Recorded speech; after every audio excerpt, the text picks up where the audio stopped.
Le grand dialogue. Le grand dialogue de l'émission de débat du studio Tamani sur votre radio. Le grand dialogue. Mesdames et messieurs, bonsoir. Vous suivez le Forum de la presse et ce soir nous allons aborder à peu près 4 sujets. Il s'agira du processus de paix avec le CSA. On a un nouveau chronogramme. Également, on parlera de la force G5 Sahel avec l'opération Pagnali ou Tonnerre qui a été lancée cette semaine. Nous parlerons également d'élections et si le temps nous le permet, de la grève des enseignants. Nos invités sont tous journalistes, Bandjougou Dante et Boubacar Yalkouye. Le grand dialogue. Alors, nous allons commencer par le processus de paix avec le CSA, le comité de suivi de l'accord qui s'est tenu cette semaine, la 23e session, à l'issue de laquelle le gouvernement, la plateforme et la coordination des mouvements de l'Azawad ont affiché une volonté d'aller vers un bon pas concernant le processus de paix. Bandjougou Dante, est-ce que vous êtes confiant par rapport à ce nouveau chronogramme qui a été annoncé? Bon, nous devons être confiants, mais il faut émettre des réserves par rapport à certains comportements. Par rapport à certains comportements, parce que des gens ont signé un accord et jusqu'à une date récente, je ne crois pas que jusqu'ici, que l'on ait remis en cause cet accord-là. Que ce soit la partie gouvernementale, que ce soit la partie groupe armé, tout le monde demande l'application de l'accord, l'application de l'accord, l'application de l'accord. Certainement, il y a des interprétations différentes. Mais au moment où les parties signataires, y compris l'État, demandent chacune en ce qui la concerne, l'application de cet accord-là, au même moment, on voit une recrudescence de certains comportements qui consistent effectivement à remettre en cause cet accord-là par des visites je ne sais où. Permettez-moi de m'exprimer aussi parce que ça fait très mal au cœur d'un côté et de l'autre côté. Vous voulez parler de la visite aux États-Unis? Justement. Et par la célébration d'une situation qui n'a absolument rien à voir avec l'accord. En tout cas, les fondamentaux de l'accord, c'est le respect de l'intégrité territoriale, de l'unité nationale, de la forme laïque et républicaine de l'État du Mali.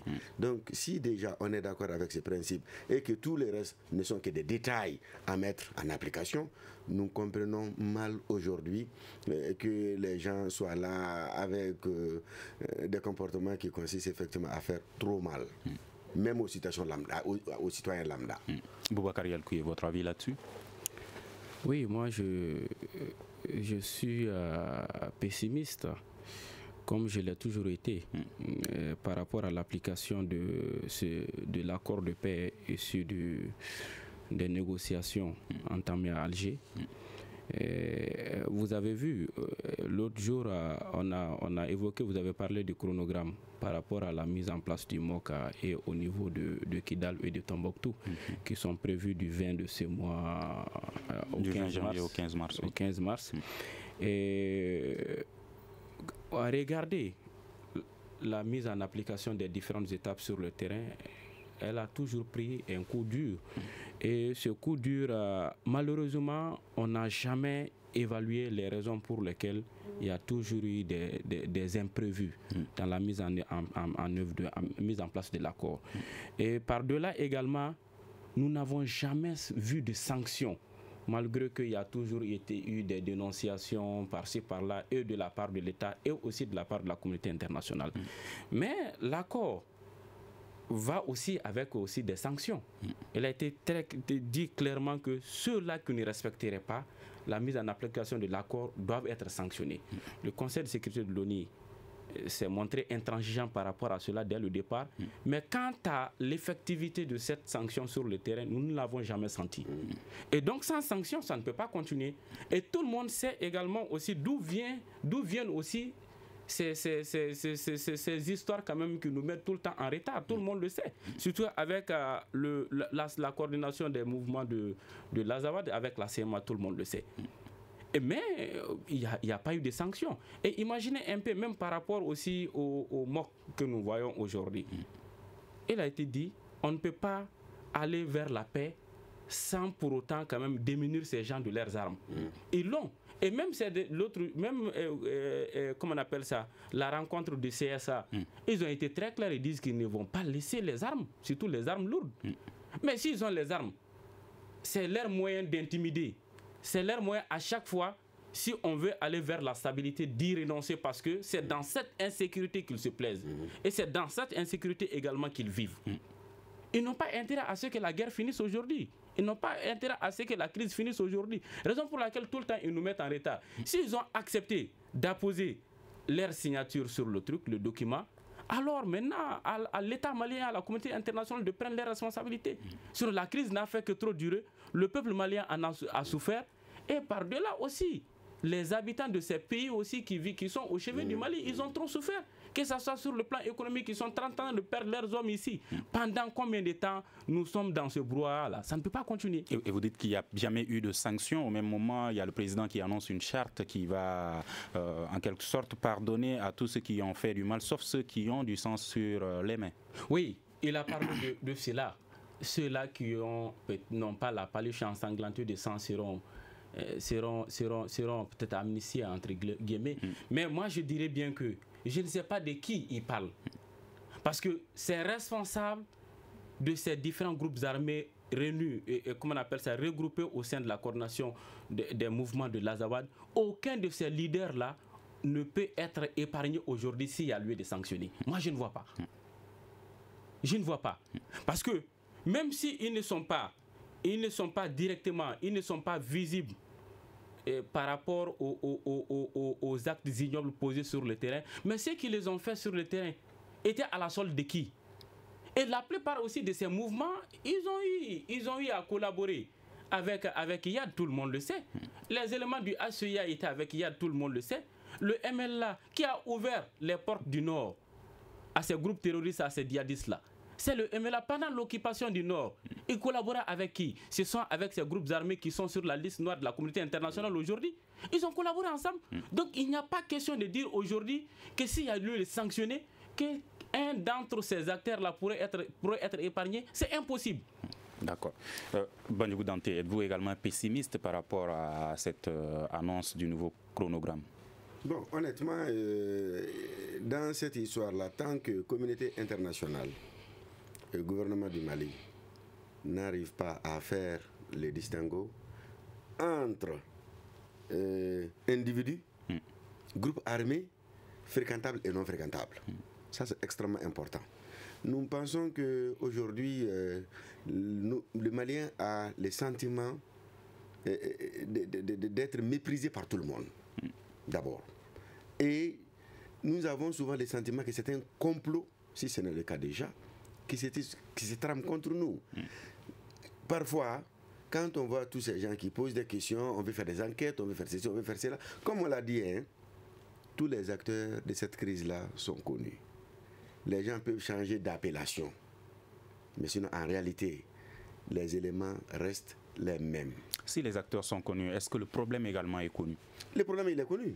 Le problème, il est connu. Pourquoi n'arrive-t-on pas à trouver une solution à ce problème-là? Nous n'arrivons pas encore à trouver la solution à ce problème parce que pendant longtemps, notre État a été fragile. Nous sommes obligés de négocier, discuter et qu'on nous fait du n'importe quoi parce que militairement, nous avons échoué dans un passé récent. Sinon, honnêtement, ce qui nous arrive aujourd'hui, c'est une situation qui est entretenue et qui est appelée à perdurer si ça doit continuer comme ça. Alors, fragile par manque de moyens ou de compétences? Bon, je crois qu'il y a à la fois un problème de moyens qui a toujours été posé depuis le début de la crise, mais également il y a un problème de vision. Problème de vision, pourquoi? Parce que le nouveau régime, à son arrivée, a suscité beaucoup d'espoir. À ma connaissance, le premier responsable a même réussi à battre campagne à Kidal, à un moment où beaucoup de candidats n'avaient pas accès à cette localité. Mais à partir du moment où le candidat, actuellement président, a réussi à prendre langue avec les acteurs de la crise, une fois arrivé au pouvoir, le plus important, c'était de rester dans cette dynamique de cohérence qui consistait à toucher du doigt le fond du problème qu'il a connu auparavant, même si les données de la géopolitique ont véritablement changé. Mais en tout cas, on avait beaucoup de cartes en main pour pouvoir relancer et rebattre les cartes. Maintenant, pourquoi a-t-on pris trop de temps, beaucoup de retard, jusqu'à amener cette communauté internationale à s'immiscer davantage dans les problèmes, au point que des gens ont eu une assise internationale assez solide, et ils continuent à nous faire chanter. Sinon, je pense que vraiment, le régime a bénéficié de circonstances favorables. Contrairement à beaucoup qui disent qu'on a trouvé un État à terre, on a trouvé un... D'accord, la situation était difficile, mais l'engouement suscité par l'arrivée du nouveau président était un élément important pour tuer les poussins dans l'œuf. Alors, est-ce que vous avez noté quelques avancées depuis, positives, bien sûr, depuis le début de ce processus de paix? Bon, avancées positives, il y a des éléments que nous ne pouvons véritablement pas savoir. Qui veut la paix prépare la guerre. Il semble que il y a une mise à niveau progressive de nos forces de défense et de sécurité. Mais côté politique là, moi je crois qu'il faut que les uns et les autres fassent franc jeu. Ceux qui aujourd'hui sont aux États-Unis, ce sont ces gens qui étaient à l'hôtel Onomo ici. Ils étaient à l'hôtel Onomo ici. Ce sont ces gens qui ont déclaré leur non-participation à la conférence d'entente nationale et qui ont pris le train du président de la République en marche après. N'est-ce pas? Donc honnêtement, je ne crois pas que des actes aient été posés entre la conférence d'entente nationale et au jour d'aujourd'hui qui puissent amener des interlocuteurs à faire volte-face. Donc moi je crois que les gens arrivent à se dire des vérités et comprendre que le jeu auquel ils jouent ne fait que contribuer à mettre fin à l'existence de certaines personnes. C'est des vies humaines qui sont en danger. Que les gens comprennent que leur propre vie là, ils ont beau durer sur cette terre, ils ne dépasseraient pas un siècle.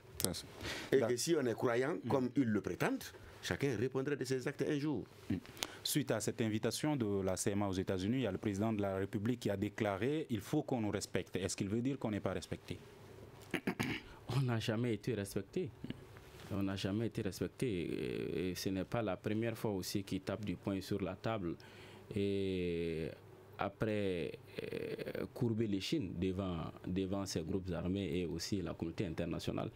Et nous l'avons toujours vu. Mais le problème est que ce n'est pas seulement la parole. Il faut aller au-delà des dénonciations. Et c'est ce qui malheureusement nous constatons chez nous ici avec ce régime. Et c'est ce qui nous a amené jusque là où nous sommes aujourd'hui. On est devenu aujourd'hui fragile et nous sommes contraints tout le temps d'accepter de faire des compromis qui en réalité auront des conséquences fâcheuses sur la sortie des crises. Imaginez un peu ces groupes armés qui sont là. Ils ont toujours été dorlotés par le régime. Ils ont toujours été dorlotés. Mais à chaque fois que l'État, dans sa sincérité, veut poser des actes allant dans le sens de la sortie des crises, au départ, ces groupes, ils affichent leur entière adhésion et après, ils y renoncent à travers des actes incompréhensibles, inadmissibles. Mais il n'y a jamais eu de position ferme, de sanctions fermes de la part du gouvernement malien. Non seulement interpeller la communauté internationale, mais il ne faudrait pas se limiter à ça seulement. Le régime a tous les moyens possibles. Le régime a tous les moyens possibles. Mais c'est dommage. Mais c'est ce que je vois. Finalement, c'est ce que je vois. C'est ce que je vois. Et imaginez un peu ces gens-là, ils soupent avec le président de la République. Ils soupent avec le président de la République. Ils sont là, pratiquement, ils sont pris en charge par l'État malien. Mais ils sont partis aux États-Unis. C'est par où ils sont-ils passés? Ils sont passés par l'aéroport du Mali pour aller là-bas, pour arriver là-bas. Et le président de la République peut-il nous dire qu'il n'était pas au courant qu'ils partaient? Pourquoi attendre qu'ils arrivent là-bas pour enfin sortir? Et même sortir, il fallait attendre d'abord la condamnation de cette attitude de la part du MLA par des Maliens pour qu'il sorte pour donner son avis par rapport à cela. Et donc, moi, je trouve franchement dire que aujourd'hui, ces actes, le MLA n'est pas à son premier acte à condamner. Nous avons vu même chez nous ici, chaque année, le MLA fête l'anniversaire l'anniversaire de leur machin, l'indépendance de quoi au niveau du nord là-bas. Ils le font. Et quand ils le font, ils foulent à pied le drapeau malien, tout en brandissant des couleurs soi-disant, comment on appelle ça, celle du drapeau de l'Azawad. Mais il n'y a jamais eu d'actes rigoureux de la part des autorités maliennes. On n'a jamais vu. Et c'est ce qui nous amène franchement à dire dans cette situation aujourd'hui qui finalement est inadmissible. Et le peuple, le citoyen lambda que moi je suis, je ne peux pas le comprendre de la part de nos autorités. Parce qu'à chaque fois, et le problème est qu'elles n'aiment pas aussi les critiques. Parce que tant qu'il n'y a pas de critiques, on n'avancera pas. Ouais. Et c'est ce qui fait qu'on est là-dedans. Parce qu'à tout le temps, ils font croire aux gens que tout va bien, comme si nous sommes sur vraiment des roulettes. Et c'est ce qui... L'autre question qui se pose, c'est que même si la CMA refuse de déposer les armes aujourd'hui, est-ce que la CMA, elle seule, est-elle aussi représentative pour pouvoir bloquer tout le processus de paix? Est-ce qu'elle est appuyée par les groupes terroristes comme... Mais c'est ce que moi je vous ai dit. À un moment donné, lors d'une conférence hebdomadaire de la MINUSMA, les responsables de la MINUSMA ont clairement dit qu'il y a eu collision entre YAD et puis le MLLA.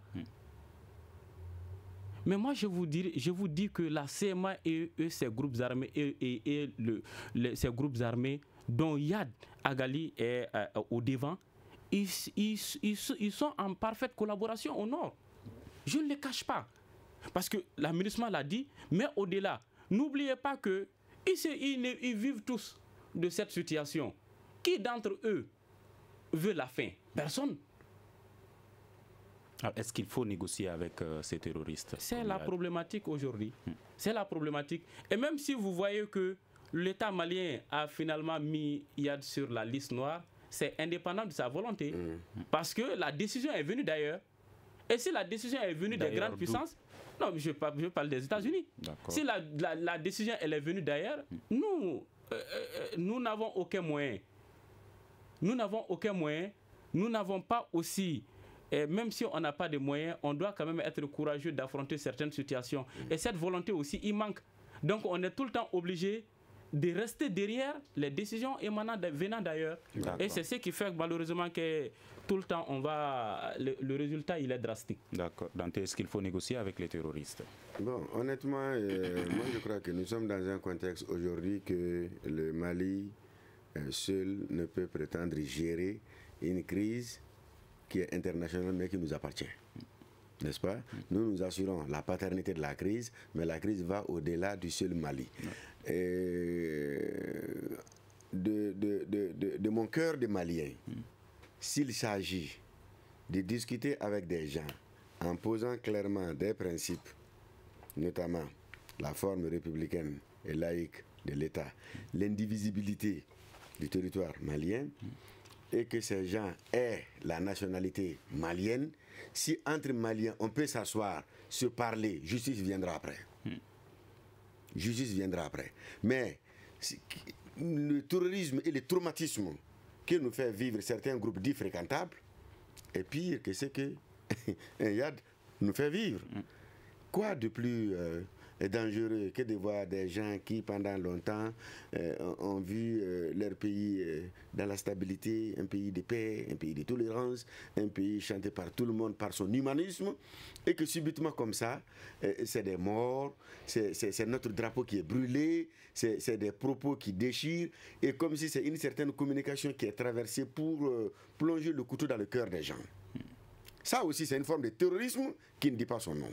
Le terrorisme armé, là, est un terrorisme réel, mais c'est terrorisme verbal, politique, stratégique, qui est mis en œuvre par certaines personnes, qui nous empêche de dormir, qui nous fait saigner le cœur, est souvent plus difficile, à mon avis, que ce terrorisme armé. Donc, si ceux-là qui sont porteurs de ce terrorisme-là ne sont pas dans des groupes internationaux, avec des positions affichées contre un ordre international, l'international djihad 10, on peut ne pas les fréquenter. Mais si c'est avec une lecture d'un certain islam n'est-ce pas, qu'ils veulent expérimenter au Mali, moi je pense qu'autant essayer de discuter pour épargner des vies humaines. Si la solution doit être malienne. D'accord. Abordons déjà le deuxième sujet avec la force G5 Sahel. Est-ce que cette force pourra changer quelque chose par rapport à cette lutte contre le terrorisme dans le Sahel? Bon, moi je crois que toutes les forces qu'on va mettre en place dans ce pays n'auront de sens que lorsque nous aurons une armée bien structurée, capable de défendre son territoire national. Ces différentes forces, notamment la force G5 Sahel, qui doit aller chercher son budget ailleurs, et nous pensons quand même que le domaine militaire, c'est le domaine du secret. Mais si tout le monde est unanime, y compris les partenaires qui sont censés nous soutenir, et même si ceux-là qui sont censés combattre aussi savent que la force censée les combattre doit aller chercher des moyens ailleurs pour venir s'implanter. Et la communication aussi qui se fait autour de cette force G5 Sahel par certains pays dits amis, puissants, c'est humiliant. Quand on dit par exemple que telle opération où l'aménagement va donner la nourriture et l'eau. Bon. Et imaginez que des gens, pères, maris, qui sont sur le front, se battent pour protéger des vies humaines. Et maintenant, quand on dit qu'il faut les mendiants, c'est ce que ça veut dire en quelque sorte. Honnêtement, qu'on voit en nous des êtres humains, qu'on voit en nous des citoyens d'un pays qui ne veut que la paix. Mais quand la force G5 va être alimentée, où l'aménagement pourrait donner l'eau et la nourriture, mais de grâce, qu'on nous respecte. Au-delà de cela, il y a certains qui pensent que cette force sans l'Algérie ne pourra pas arriver à grand-chose. Stratégiquement, ça c'est très clair. D'autres également pensent qu'avec l'arrivée de Soumeylou Boubèye Maïga, qui a choisi l'Algérie comme premier pays pour sa sortie, ses visites, que ça pourrait changer quelque chose dans cette situation. Bon, souhaitons-le. Souhaitons-le parce que c'est des acteurs quand même qui sont dans la zone, acteurs algériens, un nouveau gouvernement. C'est des gens qui se connaissent depuis très longtemps, qui ont réussi à stabiliser la zone pendant longtemps. Et maintenant, vu les enjeux actuels, nous ne pouvons que leur souhaiter bonne chance pour arriver à stabiliser la zone et à épargner des vies humaines. D'accord. Boubacar Yalkoué, cette force G5 Sahel, l'arrivée de Soumeylou Boubèye Maïga et le rôle de l'Algérie par rapport à toute cette lutte contre le terrorisme. Oui, par rapport à la force du G5 Sahel pour la sécurisation du Sahel, la lutte contre le terrorisme, moi j'affiche de l'espoir par rapport à cette force composée uniquement d'éléments africains. Aujourd'hui, le financement, même si le financement posait problème, mais je pense que les choses commencent à entrer dans l'ordre au regard de la vision affichée de certaines grandes puissances de mettre un peu aussi dans la cagnotte. Et la rencontre qui a eu lieu à Paris l'autre jour entre chefs d'état-major de ces pays, du G5 Sahel et puis aussi les ministres, et aussi certains partenaires. Et je pense que Madame le ministre des Armées de France a quand même affiché comment on appelle, des visions claires et puis qui vraiment donnent de l'espoir. Et maintenant, sur le terrain, il faut rapidement aller. Il faut rapidement aller puisque le terrorisme, c'est un phénomène qui n'attend pas. Et toute seconde qui passe, elle est précieuse pour la lutte contre le terrorisme. Et il faut rapidement partir, même s'il y a eu une seconde opération appelée Pagnali. Voilà, effectivement. Déjà deux opérations sur le terrain. Est-ce une avancée? Voilà, effectivement, je pense que c'est une bonne chose. Mais au-delà, il faut aussi voir un peu, vous avez parlé du cas de l'Algérie, qui parle de lutte contre le terrorisme dans le Sahel. Il faut obligatoirement mettre l'Algérie quand même au cœur du dispositif. Boubèye a été là-bas, mais moi je doute fort pour deux raisons. Que l'Algérie soit une partie intégrante de cette force du G5 Sahel dans le cadre de la lutte contre le terrorisme. Parce que c'est la France qui est au devant de cette histoire aujourd'hui. Et tout le monde sait les relations tendues entre la France et l'Algérie pour plusieurs raisons. Au-delà de cela également, quand on parle de terrorisme, l'Algérie, elle est en paix aujourd'hui, puisqu'à un moment donné, une partie aussi de son territoire était vraiment écumée par ces forces du mal. Et si elle arrive à se reposer, aujourd'hui du fait que ses forces sont parties ailleurs.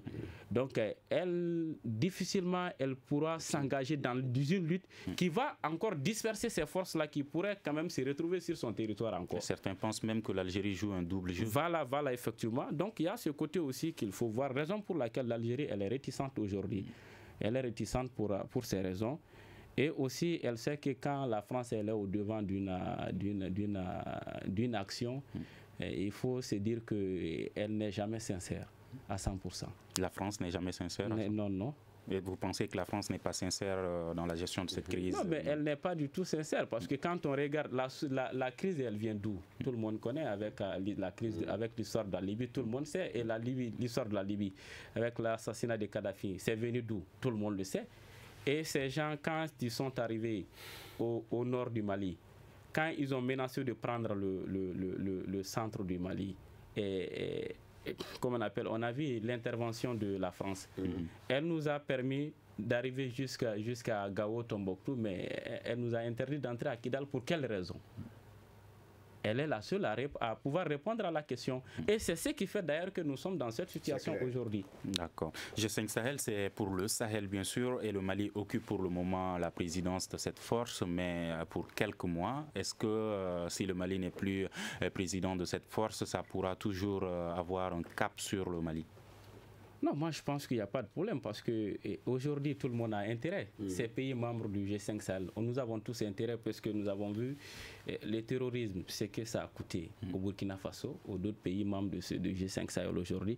Et donc la menace pèse plane sur la tête de tous ces pays. Et nous avons tous intérêt aujourd'hui à faire face à ce fléau, parce que les éléments qui étaient là, il y a d'autres éléments qui sont venus, qui ne sont même pas de ces pays africains, mais qui sont venus peut-être vers peut-être l'Afghanistan, la Syrie, ainsi de suite. Il y a certains qui disent qu'il y a des éléments qui sont venus de là-bas, qui sont présents aujourd'hui dans le Sahel. Et donc ça, c'est une menace très dangereuse encore, puisque stratégiquement, c'est des gens qui ne misent pas et ratent leur cible. Tout le monde les connaît avec ça. Et donc le danger est en train de prendre une proportion, une dimension internationale, et pas seulement les pays membres du G5 Sahel, mais c'est la communauté internationale qui est interpellée aujourd'hui, et elle a intérêt à ce qu'on stoppe ce fléau rapidement. Sinon, si ces pays, aujourd'hui ce sont ces pays, mais ça peut atteindre aussi d'autres dans les jours à venir. Et aussi ces forces, le fait que ce soit des Africains qui sont au devant, c'est une bonne chose. Les mettre au devant de la chose, c'est une bonne chose, parce que les populations sont plus partantes pour une collaboration avec des Africains qu'avec des Européens. Parlant de cette collaboration avec les populations, on a vu récemment les femmes qui ont demandé leur implication dans le processus de paix. Est-ce que leur implication va pouvoir changer quelque chose dans ce processus? Bon, elles n'ont pas demandé leur implication, elles doivent s'impliquer.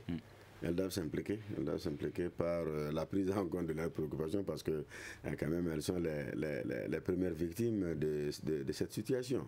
Donc on ne demande pas son implication dans un processus de paix concernant son pays, mais on s'implique. En demandant leur implication, est-ce que vous pensez qu'elles cherchent autre chose? Bon, là je ne le dirai pas. Quel est votre avis là-dessus? Oui, leur implication, je pense que ça pourrait avoir un impact capital sur le processus.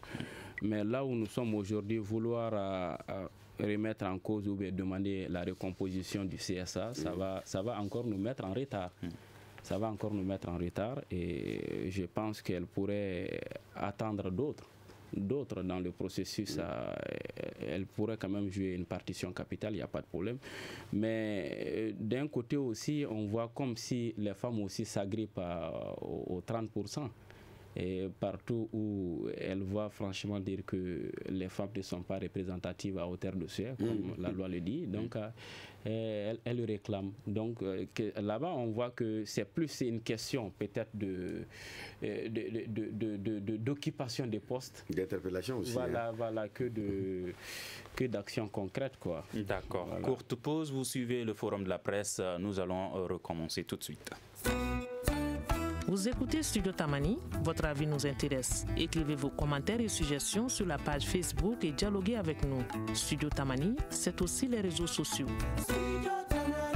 Deux journalistes donnent leur point de vue sur l'actualité ou une grande partie de l'actualité qui a marqué la semaine. Il s'agit de Bandjougou Dante et Boubacar Yelkoué. Cette fois-ci, on va parler des prochaines élections. On a vu que le CSA, au cours de la 23e session du CSA, le gouvernement, la plateforme et la coordination des mouvements de l'Azawad ont affiché une volonté de voir les futures échéances électorales se tenir aux dates prévues. Et au moment, il y a le JUPREC, Justice, Prévention et Réconciliation, qui tient une rencontre en cours à Bamako pour parler de corruption et élections. Alors, Bandjougou Dante, à quoi peut-on s'attendre par rapport aux prochaines élections qui doivent se tenir au Mali? Bon, nous pensons que la fièvre électorale, elle a déjà commencé. Parce que je pense que les différents camps commencent déjà à préparer ou à affûter leurs armes, ce qui est déjà intéressant. Mais nous pensons quand même que parfois, il faut s'interroger. De 2013 à nos jours, qui aurait cru qu'on serait encore dans cette situation? Est-ce que la situation n'est pas en train de se dégrader que lorsque les élections de 2013 se tenaient? Au rythme où on va, nous ne le souhaitons pas, mais je pense que si rien n'est fait pour calmer les ardeurs, les appétits de certains, on risque de se retrouver dans des situations vraiment chaotiques. Parce que déjà, ces élections régionales qui ont été annoncées ont été reportées au moins 3 fois, n'est-ce pas? Or, ça, c'est des élections d'enjeux importants, mais l'enjeu est moindre par rapport à une élection présidentielle. Quand on sait aujourd'hui que les uns et les autres affichent clairement leur ambition, n'est-ce pas, de briguer la magistrature suprême, on vient gérer un pays. On se bat pour gérer un pays. Et si ce pays même est menacé dans son existence, on va gérer quoi? Donc je crois que le régime actuel a hérité d'une situation d'implication de la communauté internationale, d'implication des différents groupes armés pour permettre la tenue d'élections, surtout présidentielles. Mais aujourd'hui, de plus en plus, nous nous demandons, avec des situations qui naissent dans la partie centrale du pays, est-ce qu'on pourra véritablement tenir les élections sur toute l'étendue du territoire national à la date indiquée de façon démocratique, transparente et libre. Ça, c'est extrêmement important. Il ne s'agit pas d'organiser les élections pour les organiser, mais il s'agit d'organiser des élections qui ne soient pas contestées aussi. Certains pensent qu'il faut annuler ou reporter pour le moment les élections locales et se concentrer sur les élections présidentielles. Moi, je suis du même avis. Je suis du même avis parce que nous voyons quand même une instabilité plus dangereuse qui se pointe à l'horizon au regard des propos tenus de part et d'autre par certains acteurs politiques qui aujourd'hui déjà affichent leur position contre une probable transition au Mali. Et cela aussi est exprimé pour plusieurs raisons qui se manifestent aujourd'hui sur le terrain. Surtout, imaginez un peu la crise du Nord. Nous avons presque les 2 régions, Mopti et Ségou aussi, qui sont menacées aujourd'hui. L'administration n'est pas là, les écoles sont fermées. Toujours, ce sont des attaques. À certaines heures, des juges enlevés. À certaines heures, on ne peut pas aussi circuler en toute quiétude. Et cela fait aujourd'hui que ça va être compliqué avant quand même la date de l'élection présidentielle. Parce que le problème aussi est que comment le régime pourra-t-il faire face à tous ces problèmes-là en un laps de temps? Parce que cela nous fait 4 ans, ils n'ont pas pu résoudre ces problèmes. Et l'insécurité, elle a pris une autre dimension plus large encore. Et quelqu'un qui n'a pas pu résoudre un petit problème, si le problème s'aggrave, comment pourra-t-il le faire? Nous faisons face à cette équation aujourd'hui. Et le délai imparti pour cela, c'est vraiment compliqué, c'est très compliqué. Et aujourd'hui, la transition, elle n'est pas épargnée. Et la transition aussi, elle est avec ses conséquences. Parce que quand on tombera dans une transition, Et tout le monde sait qu'il y a beaucoup de partenaires qui vont plier bagage, parce que ce n'est pas un président légitimement élu qui est là, parce que nous connaissons très bien comment les transitions fonctionnent. Et ça, c'est des facteurs, franchement, qui pourraient avoir un coup de ou bien un impact aussi considérable, néfaste sur la résolution de la crise malienne. Et aujourd'hui, il faut tout faire. Raison pour laquelle j'ai vu ces derniers temps des diplomates qui font des démarches de part et d'autre. Ils partent au niveau de l'opposition, la société civile, ainsi de suite, pour quand même recenser les inquiétudes de tout un chacun et aussi recenser les propositions de tout un chacun afin de voir comment nous pourrons nous donner les mains et faire face rapidement au fléau et en sorte que les élections puissent se tenir quand même aux dates prévues, au délai constitutionnel. C'est une bonne chose. Et moi, je me dis aujourd'hui que chacun doit s'inscrire dans cette dynamique-là.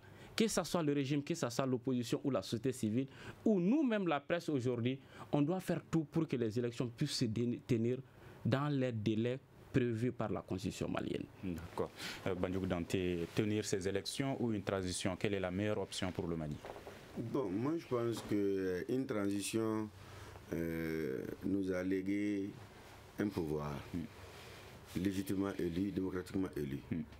Et ce pouvoir ne constatera son échec que lorsque son mandat se terminera par une transition. Parce qu'une transition, c'était pour donner un nouveau point de départ à la nation malienne, à l'État malien. Donc si jamais on tombait dans une transition, je ne le souhaite pas, c'est comme si on a passé 5 ans à pavaner, à patauger. Nous n'avons pas intérêt.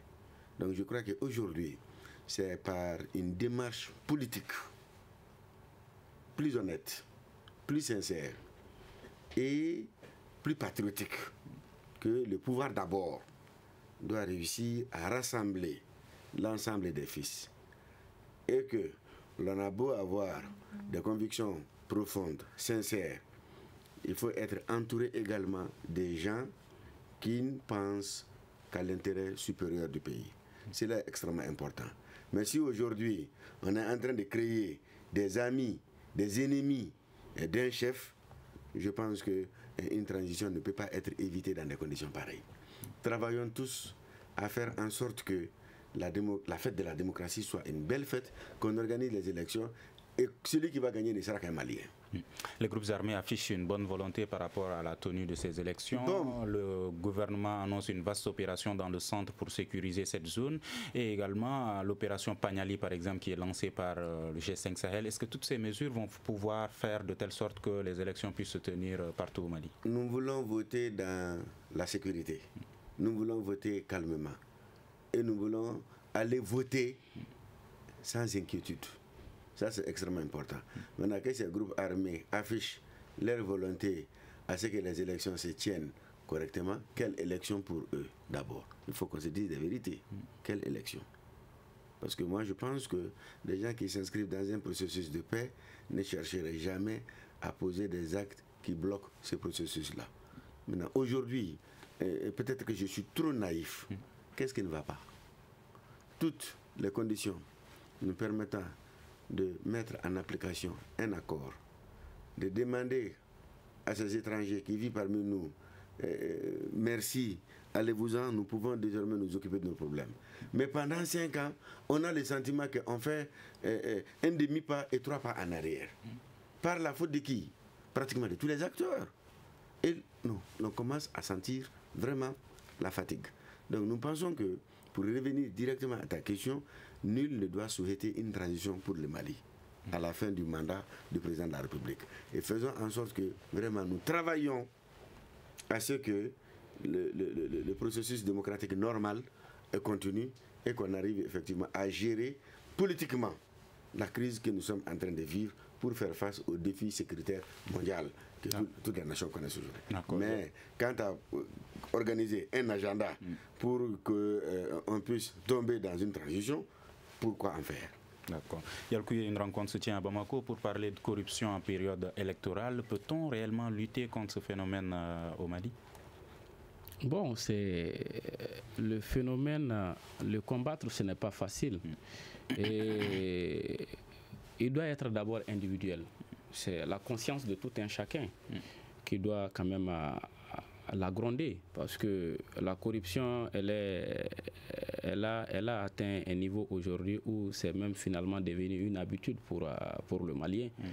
Et aussi en période électorale, les 2000 francs, les 5000 francs que les gens prennent, parce qu'ils pensent que le politique, quand il vient avec les sous, il faut prendre. Mais il ne mesure pas le danger. Le danger, parce qu'au lieu de prendre quand même ces sucres, ces matériels, il faut tenir quand même compte du programme de société. C'est très important parce que ton avenir en dépend et l'avenir du pays tout entier en dépend également. Donc il faut aller vraiment vers des sensibilisations, faire en sorte que la mentalité puisse changer et que le peuple le citoyen ait un esprit critique vis-à-vis de ce que le politique propose, et aussi en tirer profit, essayer de voir le bien et le mal pour son avenir. Parce que tant qu'on ne part pas vers cela, tant qu'on ne part pas vers des programmes de société, au choix des programmes de société solides pour le bonheur du peuple malien, on va rester quand même dans ce sigle infernal. D'accord. Dante, est-ce que le citoyen lambda a suffisamment souffert aujourd'hui pour refuser cette corruption et demander un bon programme de société? Bon, honnêtement, c'est là toute la grande question. Est-ce qu'aujourd'hui les gens ont été avertis par ce que nous avons vu, par ce que nous avons connu, pour que les gens comprennent déjà, enfin, que nous appartenons à un pays. Que nous appartenons à un pays. Mais nous pensons que ce qui est dangereux, c'est l'instrumentalisation de la pauvreté des populations à des fins électoralistes. Je connais des élus qui n'ont aucun programme, qui n'ont aucune proposition, qui mobilisent tous les moyens pour transporter des votants, qui leur donnent de l'argent, ils vont voter, ils reviennent. Maintenant, que faire? Que faire? Une partie infime de la population comprend aujourd'hui qu'il faut aller vers des programmes. Sinon, tous les acteurs sont connus. Qui a fait quoi? Qui fait quoi? Qui peut faire quoi? Nous le savons. Mais on maintient un système qui consiste à échanger la dignité des gens contre l'argent. Et malheureusement, ceux qui viennent ne peuvent rien faire. Bon, est-ce en ce moment la question essentielle que nous nous posons?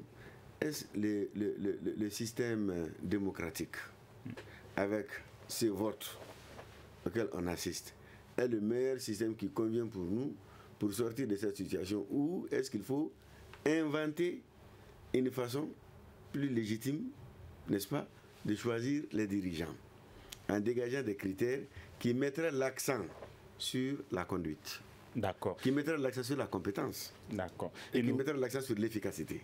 Il nous reste 2 minutes, 1 minute pour chaque invité pour nous parler un peu de la grève des enseignants. On a vu qu'une partie des revendications a été acceptée par l'État à travers le vote de la loi par l'Assemblée nationale et qui a été promulguée par le président de la République. Cependant, les enseignants disent qu'ils n'ont pas confiance aux autorités. Ils attendent l'application de ces différentes mesures. Au même moment, les parents d'élèves demandent à ces enseignants de tenir en compte l'intérêt des enfants. Bandjougou Dante, vous avez été enseignant. Que pensez-vous de cette grève? Je n'ai pas été enseignant. Je suis et je resterai enseignant. D'accord. Et mon cher ami, 1 minute.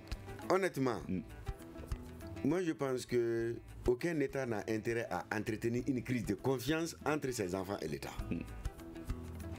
Un accord a été signé. Il a été dit que la situation va être examinée à la session de l'Assemblée. On ignore superbement un accord pris par un État. Et il a fallu que des gens lancent des mots d'ordre extraordinaires pour qu'à la va-vite, on convoque l'Assemblée pour examiner un engagement déjà pris par l'État. Donc vous pensez que les enseignants ont droit de ne pas faire confiance aux autorités? Si jamais ils ne maintiennent pas la pression et qu'ils lâchent, et si ça n'applique pas,